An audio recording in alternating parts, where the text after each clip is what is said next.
Tere tulemast kuulama Inspiraatorid podcasti. Mina olen Sigrid Säga ja igal nädalal toon sinuni enda mõtteid või pean vestlusi erinevate inspireerivate inimestega, kes jagavad praktilisi tööriistu ja strateegiaid, mille abil sina saad kasvatada oma sissetulekut ja positiivset mõju teiste eludele. Ja kui sa tahad osaleda meie podcastide salvestusel laivis, siis liitu ka meie Inspiraatorid nimelise Facebooki grupiga, mille lingi leiad podcasti kirjeldusest. Ja siit tuleb meie tänane episood.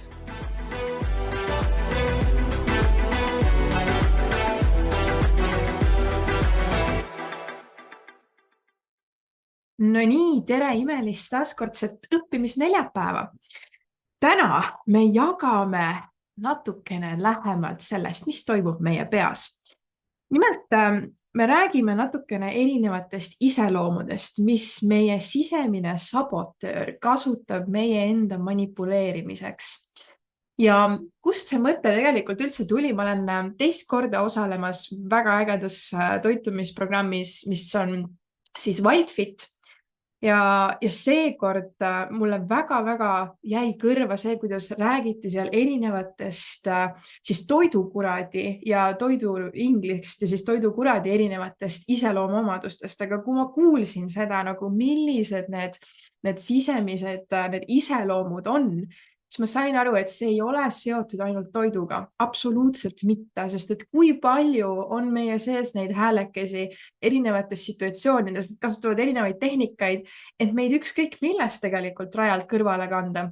Olgu see siis heade harjumuste loomisel, edu loomisel, oma äri arendamisel.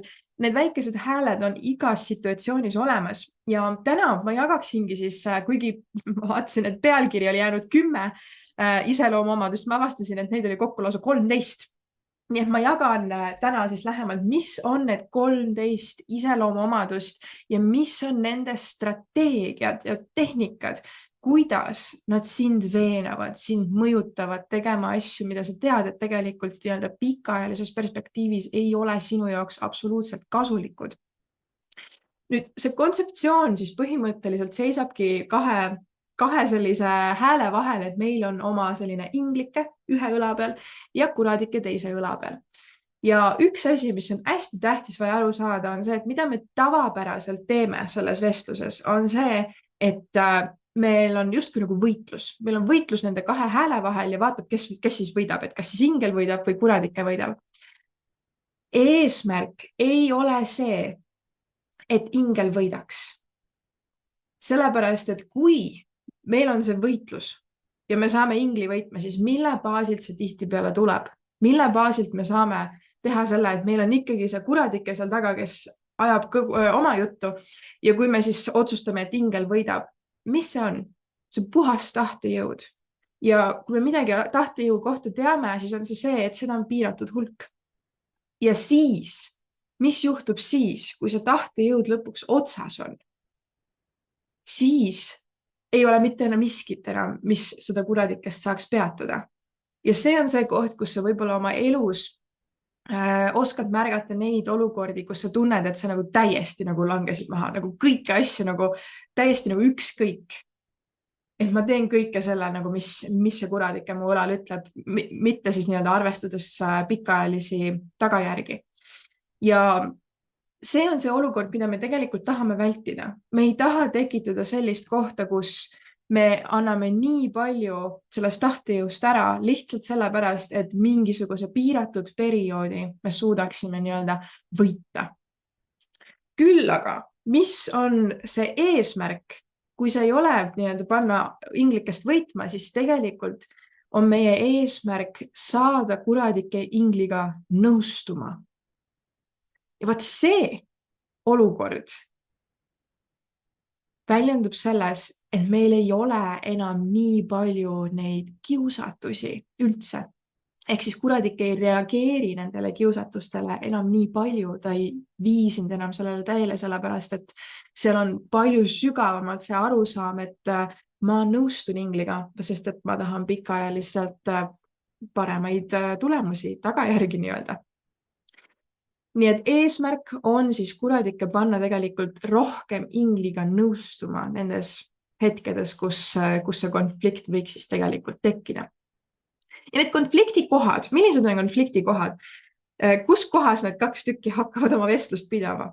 Te võite enda koha pealt ka mõelda, sest et igal inimesel võib olla see natukene erinev lülituskoht. Aga näiteks üks koht, kus see vestlus hakkab pihta, on siis, kui mul tuleb plaan, et ma tahan hakata looma mingisugust paremat harjumust. Näiteks ma tahan hakata regulaarselt trennis käima. Ja võt siis see vestlus hakkab pihta ja seda on päris huvitav jälgida. Vahepeal võib olla see, et sa oled lihtsalt nii tuimestunud sellele, et sa ei pane seda tähele. Aga see esimene etapp üldse, et võib-olla aru saada, mis sinu peas toimub, on õppida seda märkama. Õppida märkama neid olukordi, kus see vestlus üles tuleb. Nii, ma nüüd soovin hakata regulaarselt trennis käima. No inglik ütleb, et aga see on nii hea, et meil on ju, läheb keha tervemaks, tervis läheb paremaks ja me tulevikus saame vältida igasuguseid südame ja muid haigusi. Ja siis kuradike hakkab seal oma juttu ajama, et ja seda küll, aga me võime ju käia tegelikult ka kord nädalas ainult või teeme nagu hästi lühikese või veel parem, alustame homme. Homme on kõige parem aeg, kus alustada. Siin selles vestluses ma tegelikult juba tõin välja 2 erinevat kuradi iseloomu. Ja need võivadki ühes vestluses, võib ta iseloomu natukene vahetada, aga igas iseloomus on oma taktika. On oma nupud, mida ta vajutab selle peale, mis siis nagu justkui veenavad seda inglikest või nii-öelda justkui kaasa minema sellega. Ehk siis see on selline märkamatu saboteerimine ja vahepeal on see isegi väga tajutav saboteerimine, vahepeal on see väga pealetükkiv, aga sa ikkagi ei suuda sellele vastu astuda. Aga mis kogu selle asja, miks see teadmine on nii tähtis? Sellepärast, kui sa ise ka mõtled selle peale, et kui sa oled müügis üldse kunagi olnud ja sa tead, millised on sealsed need taktikad, eks ju, et mida kasutatakse selleks, et inimene aidata otsuseni, siis mis hakkab juhtuma on see, et kui sa tead seda strateegiat, siis sellel on vähem mõju sinule. See ei tähenda, et see ei tööta, võib-olla vahepeal töötab, aga just ongi see, et sellel on oluliselt vähem mõju, kui sa tead, mis seal toimub. Kui sa tead, mis seal tehakse.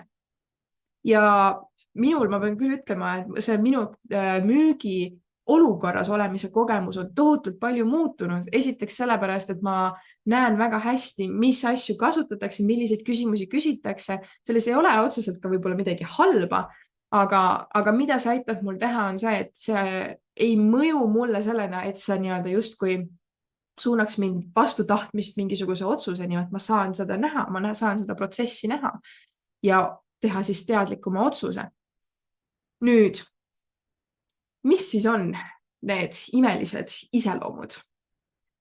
Ja tõenäoliselt sa oled kokku puutunud väga mitmega neist, kui mitte kõigiga. Ma vaatasin nendele nimekirjale otsa, siis ausalt öeldes ma olen kõigiga nendega rinda pistnud. Ja erinevatel hetkedel erinevad olukorrad toovad välja erinevaid iseloomusid. Et jällegi, mida rohkem sa tead, seda paremini sa õpid märkama, seda vähem see tegelikult toimib siis sinu juures. Nii-öelda kõige esimene isiksus on kiusaja. Kiusaja on päris vastik, sellepärast, et kiusaja, ta iseloomu poolest on selline karm, üleolev ja mida ta teeb, ta ründab sinu eneseväärikust.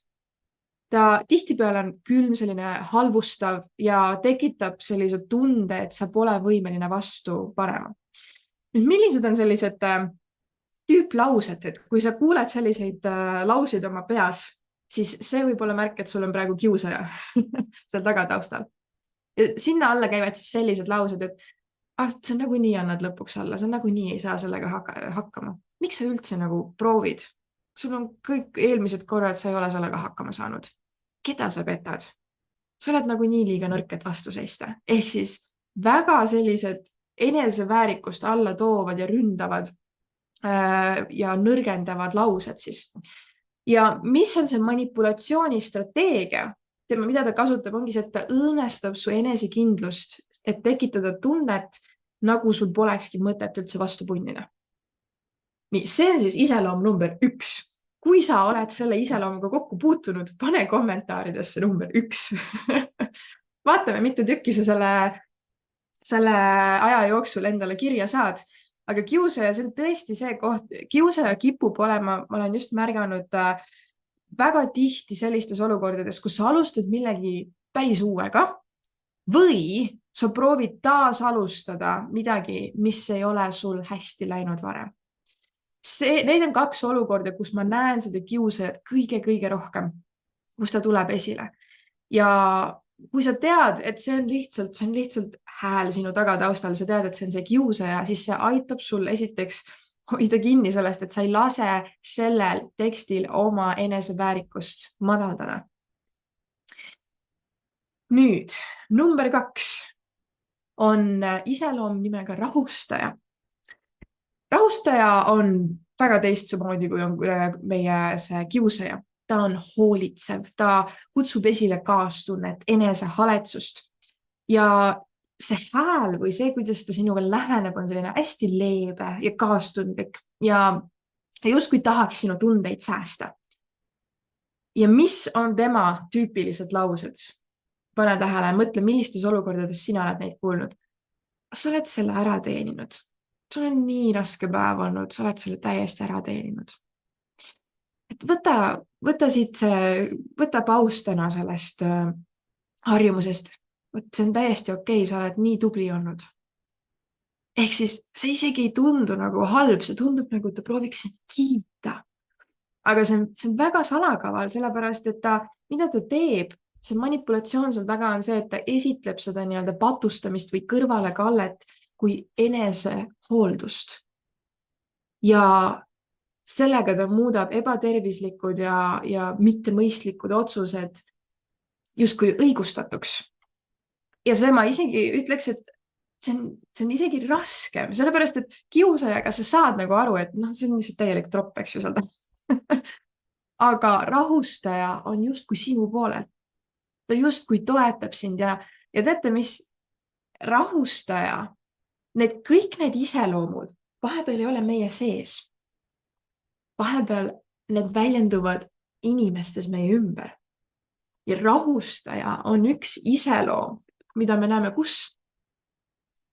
Tihtipeale pereliikmetes. Inimesed, kes meist hoolivad. Ja nad võib-olla ei teagi paremini ja kui sa hakkad tegema midagi uut, mingisugust uut harjumust tegema, mis on nende jaoks võib-olla distsiplineeritud, väga distsiplineeritud asi, mida tuleb teha, siis need on need kohad, kus tegelikult see toidukurat nagu justkui läheks selle teise inimese pähe ja hakkaks meile rääkima kõike seda, mis teeb meie jaoks siis keeruliseks selle edasi liikumise, sest et see on justkui hoolitsemine, see on justkui see, et ta rõhutab sellele, et ma hoolin sinust ja see on sinu jaoks hea.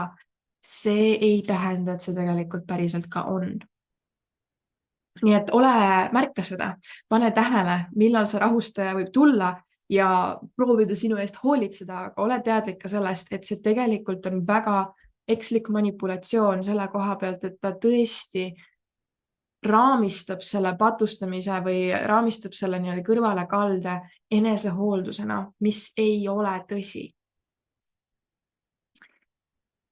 Nii, jällegi, kui sa tunned ennast ära selles iseloomus, siis pane jälle kommentaaridesse number 2. Et see rahustaja on meil number 2 iseloom siis. Nüüd me jõuame sellise iseloomuni, millega lapsevanemad tegelikult on tõenäoliselt väga tuttavad, eriti teismeliste lapsevanemad, sellepärast, et meie 3. iseloom on teismeline. Teismeline, mida iseloomustab teda, on see, et ta on hästi mässumeelne. Kui ta tahaks kõigile reeglitele lihtsalt vastu panna, et ta täiega trotsib seda reeglite süsteemi ja autoriteeti samamoodi. Ta kipub olema väga sellise üleolev ja mässava häälega, ja ta julgustab sind igasuguseid piire rikkuma. Ja mis on tema laused, millega ta võib sulle siis pähe tulla, on see, et aga miks sa nii karm oled? Sa ei pea nii karm olema ju. Et kõik teised ju teevad niimoodi. Vaat see on ka üks asi, mida sa tunned teismelise puhul ära, on see, et ta väga palju rõhutab seda, et aga teised teevad ka niimoodi, kui seal on midagi, mis nagu justkui on tema arvamuse vastu, et kui lapsevanem ütleb, et nii peaks tegema, siis ta alati on see vastaspool, ta alati proovib mässata. Nüüd, mis on tema see manipulatsioonitehnika ongi see, et ta justkui nagu rõhub vabadustundele. Ta rõhub vabadustundele ja ta esitab kõrvalekandeid ja nii-öelda mitte tegemist siis mässumeelse enese kehtestamisega. Ja võt siin ma väga tunnen ära seda, mis juhtub väga tihti, kui me läheme ettevõtlusesse, sest et väga mitmetel kordadel kipub olema üks ettevõtlusesse tulemise põhjus vabadus. Ja teismelisel on seal päris suur hoiak. Ehk siis, kui me hakkame vähegi tundma, et meil hakkab vabadus kaduma, siis teismeline on see, kes tuleb ülesse. Teismeline on seal, et seda toetada ja panna sind tegema ükskõik mida, et see nii-öelda justkui vabadus ära ei kaoks. Reaalsus on see, et tihtipeale see vabadus, mida see teismeline taga ajab, on meile kahjulik või see pikas perspektiivis absoluutselt meid ei toeta. Sest et mingil määral vabadus, see, mis on toetav, see, mis on turvaline, see, mis on stabiilne, see on seotud natukene süsteemidega, see on seotud rohkem nagu reeglitega, et me saame endale mingisuguse plaani, mis toimib. Ja teismelisele ei meeldi plaanid, teismelisele ei meeldi see, et talle öeldakse üldse midagi, mida teha. Nii et ole jälle tähelepanelik, millal see teismeline üles tuleb ja millal ta oma seda jonni hakkab ajama. Ja siit kohe järgmine 4. on meil väike laps. Võt väike laps, kui sa mõtled 2-aastase peale ja tema tahab midagi, siis kuidas ta käitub? Ta jonnib, ta on väga visa, ta ei jäta järgi, ta viriseb nii ja nii palju, kui saab ja ta on hästi kogu aeg korduvalt palub ja viriseb. Ja see on üks koht, mida ma olen väga tihti kokku puutunud tegelikult toiduga, see väike laps. Vahepeal nagu see on mingil määral tuleb ikkagi see trots, aga see vingub lõputu hääl ja mida see vingub lõputu hääl teeb? Ta lihtsalt järjest nagu nühib ära seda vastupanu, mis sul on. Sest et sa lihtsalt väsid ära. No kui sa mõtled ka selle peale, et sa oled poes ja sul on väike laps, kes otsustas, et ta nüüd väga tahab seda kommi, mida ta nägi. Ja sa ütled talle ei. Ja siis ta jonnib ja jonnib ja jonnib. Ja mingil hetkel sa poole tunni pärast, sa oled lihtsalt nii väsinud ja sa lihtsalt tahad, et see kõik nagu jääks vait. Ja siis sa annad talle selle kommi. See on see, mida see väike laps, see iseloom ka meie peas tihtipeale teeb. Ja ma ütleks, et kõigist iseloomudest, mida ma täna välja toon, ma ise olen leidnud, et väike laps on tegelikult kõige väljakutsuvam või kuidagi selline katsumuste rohkem, sellepärast, et see tõesti on nagu lõputu ving, mis seal peas toimub. Ja just kui tundub, et mitte miski nagu ei suuda seda jonnakust maha suruda, kuni ma siis lõpuks nagu alla annan sellele. Et on neid situatsioone olnud ikkagi väga-väga mitmeid.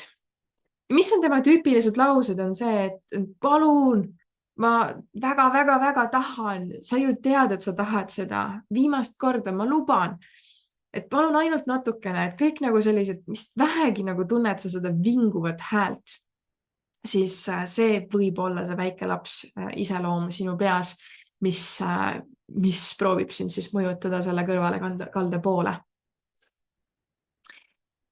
Nii, ja 5. iseloom on selline äge iseloom nagu narkodiiler. Narkodiiler on väga kaval ja ta oskab teha asjad väga ahvatlevaks. Ta esitleb justkui sellist nagu ka sellest patustamist ja kõrvalekallet kui väikest ja süütut libastumist. Me oleme kõik olnud selles kohas. Ta on hästi veenev ja ta räägib justkui nagu hästi muretult ka, nagu kergelt, et justkui nagu ta sooviks sulle paremat. Ja millega tema tuleb sulle pähe? Tema ütleb sulle, et ainult see üks kord ei tee midagi. Mitte midagi ei juhtu, kui sa seekord jätad vahele. Või et sa seekord trenni ei lähe. See on ju ainult üks väike tükk. et ta proovib sulle müüa seda esimest kõrvalekallet, seda hästi väikest, aga mida ta teeb, on see, et ta pisendab valiku tähtsust. Ta pisendab selle valiku tähtsust, tehes selle nii väikseks, sest ta tõesti võib-olla tundubki sulle nii-öelda mitte midagi muutvana. Et ta tõesti pisendab seda, et panna sind väikestest libastumistest järjest suuremate juurde liikuma. Ja see on jällegi, see manipulatsioon on päris ohtlik, sellepärast, et me kõik teame, kui sa oled olnud enesearengu valdkonnas ja sa oled lugenud näiteks sellist raamatut nagu aatomharjumused, siis üks põhiline asi, mida on harjumuste kohta välja toodud, on see, et väikesed sammud loevad. Ja täpselt samamoodi nagu positiivsete harjumuste loomisel loovad väikesed sammud, ka negatiivsete harjumuste loomisel loevad väikesed sammud. Ja meil tuleb olla selles kohas, kus me tunnistame, et iga väike samm on tähtis. Ja ka see üks kord võib päris palju mõjutada ka pikas perspektiivis. Nii. Järgmine iseloom on meil rahvalemmik. Rahvalemmik on see, kes siis proovib, ta on hästi sotsiaalselt suunitletud ja ta kasutab välist survet ja grupidünaamikat, et panna sind tegema asju, mis siis võib-olla sulle isiklikult tegelikult ei ole kõige paremad otsused. See on just kui see inglise keeles on see peer pressure, ehk siis ta tahab alati meeldida kõigile. See tähendab, et ta ei taha teha asju, mis panevad teda nagu must lammas välja paistma. Ta on hästi sõbralik, ta ei ole kuidagi ohustav, ta on sõbralik, ta on ergutav, aga ta soovitab sul kaasa minna teistega. Ja see rahvalemmik on tihtipeale see hääleke, see iseloom, mis kipub rohkem välja tulema ja ka teiste inimestega, kui sind ümbritsevad inimesed, kes ei käitu selle hea harjumuse kohaselt näiteks. Mida rohkem sul on valimit enda ümber, kes ei käitu nagu sina või selles nii-öelda heas harjumuses, seda rohkem see rahvalemmik tuleb välja ja proovib sind veendma, et aga nad tegid ju seda sinu jaoks. Täpselt ongi see, et kui sind kutsutakse kuskile, toiduga on väga lihtne näha see, et kui sa lähed kuskile külla või keegi teeb sulle koogi, siis need laused tulevad üles, aga nad tegid selle just sinu jaoks. Ära ole see, kes välja paistab või ära ole see, kes on imelik.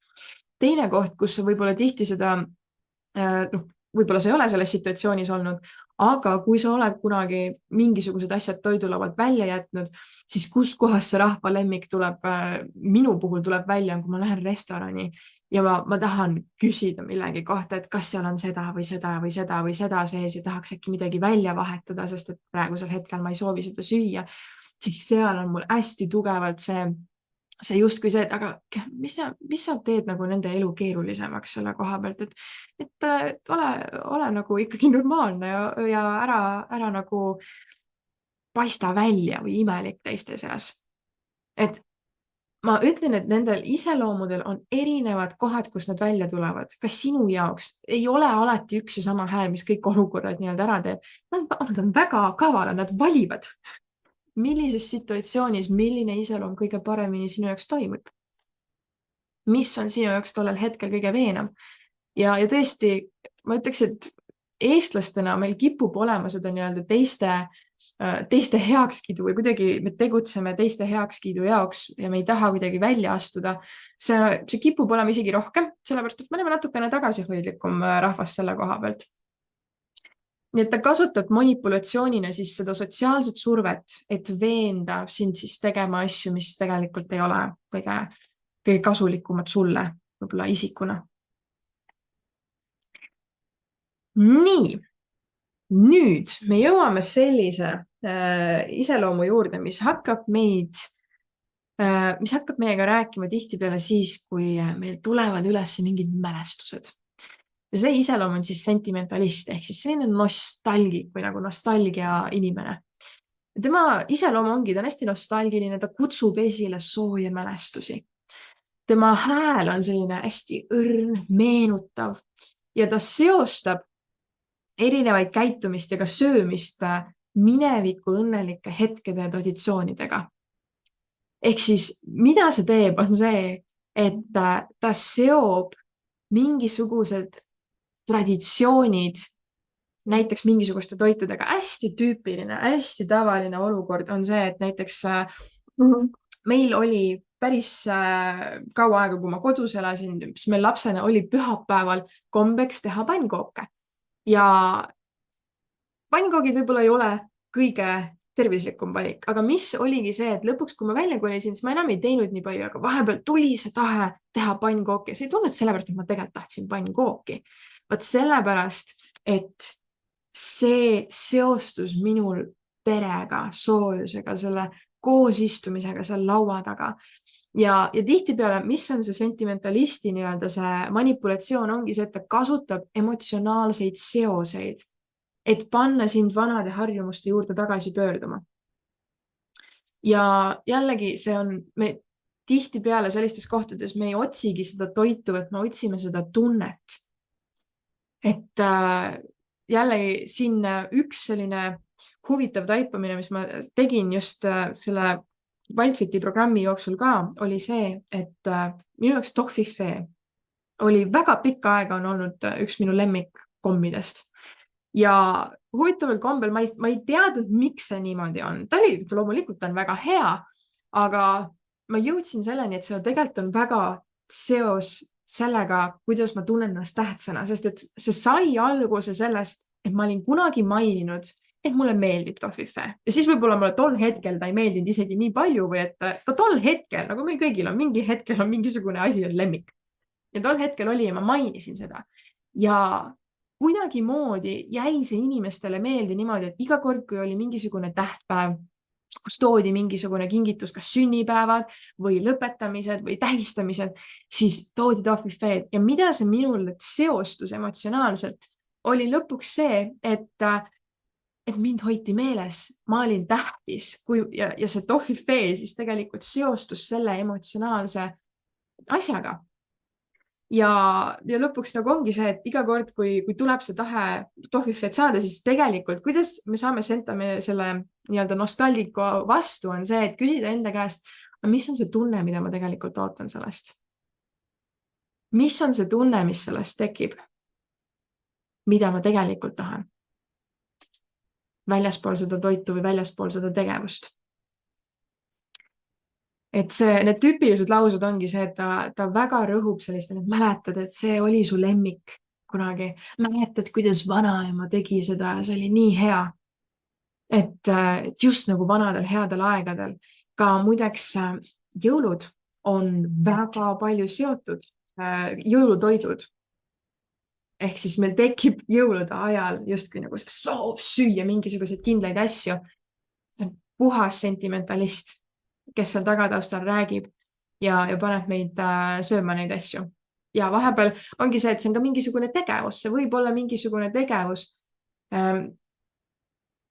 Kas või alkoholi tarbimine, kas või suitsetamine võib olla mingil määral. Sest ma tean, et näiteks olen kuulnud päris mitmetelt suitsetajatelt seda lugu, kus nad hakkasid suitsetama sellepärast, et olla osa grupist. Sest et eriti just võib-olla minu vanemate generatsioonis oli see koht, kus suitsetamine oli tol hetkel populaarne. Ja selleks, et olla osa grupist, sul tuli taluda suitsuhaisu või kus need jutud nagu juhtusid, oli see suitsunurk. Ja siis seal oli see koht, et kui sa suitsetasid, siis sa olid justkui nagu osa sellest grupist, et kui palju on meil tegelikult selliseid ka halbasid harjumusi, mis on tulnud võib-olla välja mingisugusest emotsionaalsest lülitist. Nii, aga läheme edasi. Siis on meil selline äge iseloom nagu teadlane. Teadlane on väga tark. Ta on väga faktiline, ta kasutab erinevaid teadmisi, isegi uuringuid, et õigustada mingisuguseid tegevusi ja isusid. Ta hääl kipub olema selline informeeriv, toetab, viitab teaduslikule uuringule lausa. Aga mis on tema probleem? Ta manipulatsioon on selles, et ta toetub ainult poolikutele faktidele. Ehk siis ta on tegelikult väga valiv, milliseid fakte ta toob välja. Ja see on ohtlik olukord just sellepärast, et meil on tegelikult uuringuid ja teaduslikke asju, mis põhimõtteliselt ükskõik mille kohta. Sa otsid mingisugusest tõestust, et nii on õige, sa leiad selle. Aga probleem seal taga ongi see, et väga tihti me vaatame ainult mingisugust ühte mikroosa, nägemata seda suuremat pilti, et sul võib olla üks uuring, mis toetab sinu arvamust, aga sul on 100 uuringut, mis tegelikult ei toeta seda. Ja on selle vastu. Aga teadlane valib selle ühe uuringu. Ta valib selle, mis on vajalik, mis on selles hetkes see kõige parem variant.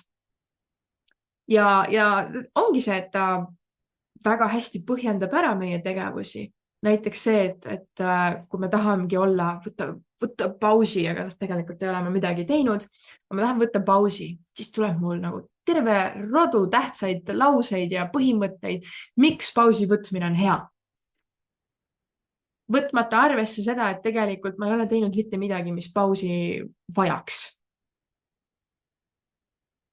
Ta on logelemisest pausi. Vahepeal on olnud selliseid olukordi, kus ma olen leidnud, et no tõesti, see teadlane, ja ta on väga veenev, sest ta justkui toob kõike välja info või faktipõhiselt, loogikapõhiselt. Ta väga palju toetub sellele. Aga just ongi see, et meil tuleb olla ettevaatlik sellepärast, et need faktid võivad olla väga valitud väga konkreetses olukorras ja seal võib olla palju rohkem asju, mis selle asja ümber lükkavad. Et jällegi pane tähele, mis on sinu jaoks need kohad, kus sa hakkad väga palju ratsionaliseerima igasuguseid otsuseid.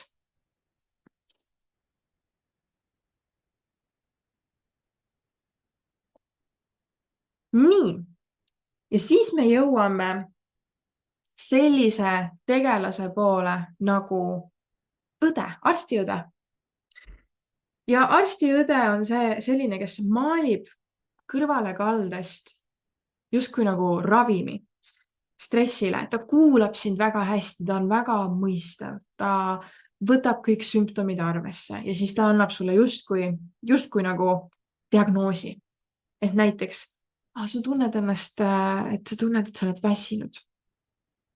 Ja et sa tunned, et sul on natukene raske või kurb olla. Täiesti mõistan seda. Ja teate, mul on siin üks asi, mis ma tean, et toimib selle korral väga hästi. Võta lihtsalt aeg maha, mine istu diivanile, võta see jäätis. See on sind alati näidanud, alati väga hästi töötanud. Ja jällegi, ta on hooliv, ta justkui tahab sulle parimat. Ta kuulab väga hästi kõiki neid sümptomeid, aga see probleem ongi see, et see manipulatsioon seal taga on see, et ta maalib sellest kõrvalekaldest ravimi sellele stressile või olukorrale või kurbusele või mis iganes. Ja see võib olla toiduga, see võib olla mingisugune tegevus, mille ta paneb su tegema või mitte tegevus tegelikult enamasti, mis kipub seal olema. Nii et jällegi, olla ettevaatlik selle toetava ja hooliva suhtumise vastu, mida see kuradike võib sul kasutada seal. Siis me jõuame 10. iseloomuni, milleks on lubaja. Lubajad on sellised, et nad on valmis igal hetkel sisse hüppama sellega, et nad lubavad, et ainult üks kord. Me teeme seda ainult üks kord ja siis, kui me oleme selle ära teinud, siis ma luban, et me oleme korralikud edasi. Kui paljud meist on seal olnud? See üks kord, küll me teeme selle ja siis teeme luban, et me teeme hästi. Probleem on selles, et lubajad ei hoia oma lubadustest kinni. Väga tihti on see koht, kus mida ta teeb, on see, et ta tegelikult julgustab sul lihtsalt vältima või vähendab selle vastutuse tunnet, lubades tulevikus paremini käituda. Ehk siis ta vähendab jällegi selle ühe otsuse, selle praeguse sammu tegemise tähtsust.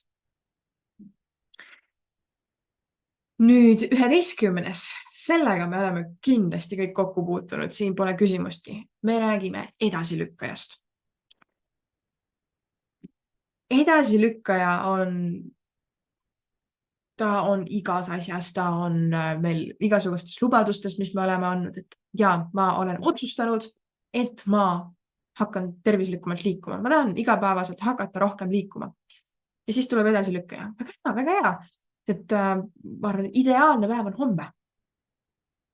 Või veel parem, alustame nädala alguses, siis on muidugi nagu hea tunne, esmaspäeval alustame. Ja kui veel parem, kui me saame alustada esmaspäeval, mis on kuu alguses. Ehk siis ta leiab neid viise, kuidas vältida seda pinget ja stressi koheselt peale. Ta lükkab seda edasi. Et ja me teeme seda. Ma luban, et me teeme seda või täpselt see otsus on juba vastu võetud. Aga me saame väga hästi alustada homme. Homme on ideaalne päev. Nii et see on kõikides asjades toitumises, trennis, see on ka meie tööasjade tegemises. Ma usun, et siin tuleb seda ka väga palju välja. Et ja, ma tean, et mul on vaja seda teha, aga mul täna nagu ei ole nii palju aega ja homme on mul kindlasti parem. Kindlasti on homme rohkem.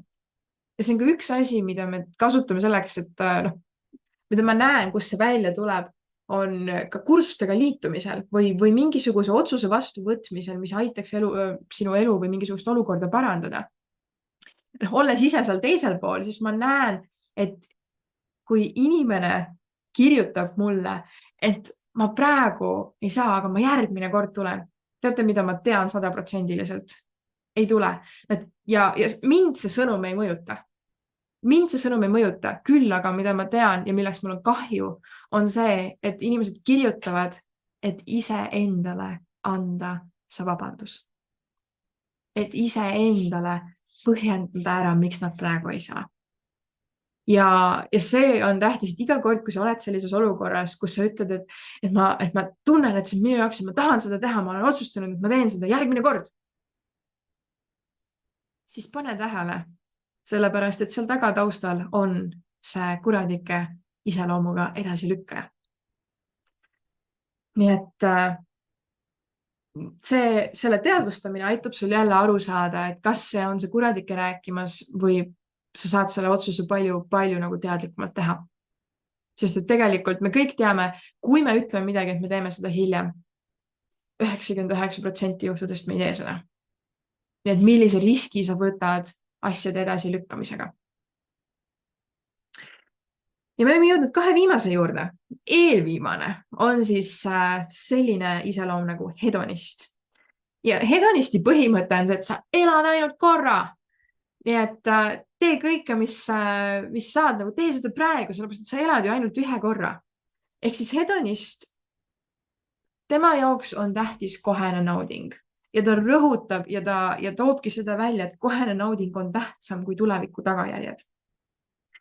Ja hedonist tegelikult kipub olema see iseloom, kui me oleme kasutanud justkui nagu kuradi alla surumiseks tahtejõudu.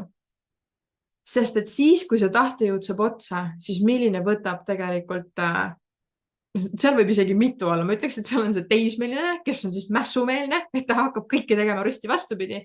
Aga ka hedonist tuleb välja sellepärast, et see on täpselt see koht, kus sa tunnedki, et sa teed otsuseid natukene, et see esmane nauding oleks seal kohal, see kiire naudingu saamine, kiire rahu saamine, see tuleb toitumisega jälle samamoodi.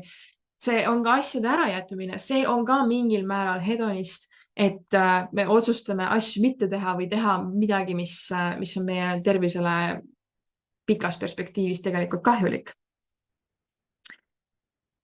Nüüd, viimane iseloom on meil kokkulepete looja. Ja kokkulepete looja on väga loogiline, ta on rahulik. Ja ta kasutab loogilisi põhjendusi, et see kõrvalekalle tunduks vajalik. Ja mida teeb kokkulepete looja? Et okei, et sa tahad süüa seda koogitükki. Okei, jah. Aga praegu nagu koogitüki söömine võib-olla ei ole praegu kõige parem. Aga mis siis, kui sa sööd praegu selle koogitüki ja siis sa sellel nädalal käid 3 korda trennis? Et teeme selle nagu kokkuleppe, et sa sööd selle koogitüki ja siis sa käid 3 korda nädalas trennis. Ehk siis ta leiab mingisuguse justkui nagu jah, ongi kokkuleppe või mingi diili, mis teeb selle mingil määral siis ebamõistliku otsuse rohkem mõistlikuks, sest et aga ma ju neutraliseerin sellega. Üks väga hea lause, mida Erik Edmits tõi välja just selle kokkulepete looja koha pealt on see, et just selle näite puhul näiteks, et sa käid 3 korda nädalas trennis, ei tee olematuks seda, et sa sõid selle ja mida see teeb sinu kehas. Ehk siis see, et sa teed mingisuguse neutraliseeriva teguri, ei tee olematuks seda otsust, mille sa tegid, mis oli sinu tervisele või nii-öelda otsustele ja edule kahjulik. See ei ole tegelikult nullasja mäng, et seal on see, et see jääb sinu kehasse, see jääb sind mõjutama. Et see ei ole kunagi see koht, et ma justkui nagu teen selle ja siis ma teen selle otsa, et seda nagu neutraliseerida, see ei käi niimoodi. Nii et siin on päris suur nimekiri erinevatest nendest iseloomudest ja tõesti, mina olen nende kõigiga kokku puutunud ja nüüd, kui ma oskan neile nimed panna, ma suudan neid väga hästi eristada ja juba see eristumine on aidanud mul nii palju rohkem teadlikumalt läheneda nendesse olukordadesse. Et kui ma suudan eraldada selle kuradikese hääle iseendast, siis ma hakkan natukene nägema seda teisest perspektiivist, teisest vaatenurgast ja ma ei ole nii mõjutatav nendele manipulatsioonidele. Kas see tähendab, et kui ma nüüd teadlik olen, et ma suudan igas olukorras neile nii-öelda vastu olla? Ei, päris ausalt öeldes mitte, aga ma olen järjest teadlikum ja ma suudan teha rohkem otsuseid, kus ma teen enda tuleviku jaoks tähtsaid valikuid. Nii et loodan, et see nimekiri aitas sul ka märgata, mis sinu peas käib. Ja võib-olla on sul veel mingisuguseid isikuomadusi, mida sa ei näe, sest et väga tõenäoline on tegelikult see, et sa näed mingis olukorras lausa mitut korraga. Et sul on üks, kes teeb otsa lahti ja siis teine, kes nii-öelda nagu paneb diili kinni. Et võib ka selliseid olukordi olla, et sul on mitu tüki ühes situatsioonis, aga sul võib olla ka mingisuguseid iseloome, mida ei ole siin välja toodud ja mida sa saad veel nimetada ja tähele panna, mis on tema see manipulatsioonitehnika. Mis on see, millel tema kasutab seda veenvust või mis on tema laused. Mida teadlikum sa oled, seda paremaid otsuseid sa saad enda jaoks teha. Nii et mõnusat jälgimist ja mõnusat oma dialoogi nii-öelda siis mitte mahasulumist, aga täpselt ongi see, et oma dialoogi neutraliseerimist, et sa oskad teadlikult sellele otsa vaadata ja vaatamata sellele teha otsuseid, mis sind toetavad. Nii et imelist nädala jätku, kohtume juba taaskord järgmisel neljapäeval. Tšau! Kui sa said sellest osast väärtuslikke taipamisi, siis kindlasti jaga seda podcasti osaga kellegi teisega, sest üheskoos saame aidata rohkematel inspiraatoritel oma teekonnal edukad olla. Ja kindlasti jälgi ka meie podcasti, sest siis saad sa esimeste seast teada, kui meie järgmine osa välja tuleb. Ja juhul, kui sa oled kohas, kus sa tunned, et oleks vaja natukene tuge ja juhendamist, kuidas päriselt luua nii finantsilist tulemust kui ka paremini inspireerida, siis vaata lähemalt meie Inspiraatori teejuhi programmi. Ja Inspiraatori teejuht sisaldab meil üle 50 tunni praktilisi koolitusi, lisaks üle 80 tehnilise abivideo erinevatest programmidest, et sa saaksid üles ehitada süsteemid, mis toetavad sinu ajalist vabadust. Lisaks veel mitmeid juhendeid, kontrollnimekirju, mis aitavad sul erinevad protsessid üles ehitada. Nii et kui see pakub sulle huvi ja sa tahad kiirendada oma eduprotsessi, siis vaata lähemalt sigritsaga.com/inspiraatori _teejuht. Ja kohtume juba järgmises episoodis.